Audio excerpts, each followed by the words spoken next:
noThixo. Ngephakamo angeke sikwazi ukuhlangabezana sihlale nayo uThixo. Ngokubona izinto esesinikezela uThixo asinokwazi ukuhlala nesicobole nayo.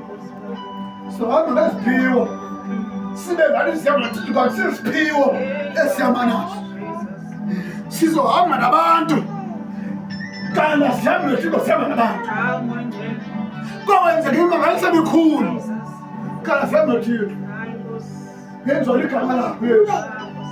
That's why iBhayibhile abanye boze bathi bayafika ezulwini kuthi ephumana ngaphandle andinazi bathi ngegama lakho Yesu bebezadla kuvuke imilolo athi phumana andinazi kanti abantu bebeke pride ephakamile abethi because enekhola ezintathu aqomba abanye abantu abone ntweni bahamba sanokhonza yena la ixesha afika wazala ngo-6 ekuseni and afika ngo-2 emva kwenkonzo ephuma ngo-9 ebusuku.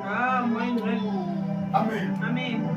Afelise abantu kube nzima nopheka nabanye babe ezindlini kube nzima ulungisa into zesikole abantwana bamshasuli umfundisi phakamile. Amen. Masimazi uThixo uba uthi ngokwakhe ngowakho umlomo nehlile. Moses afike ngubani ngaliphika eyikuthi uthi xa ubuzwa lo mbuzo lowo uthi mna ndinguye ndinguye. Sumoze umlomo wakho kanti uThixo uba uThixo onguye esokule Bhayibhile uthi ungikhoyo ngoMoses abakhoyo ukhona bani uThixo. Amen.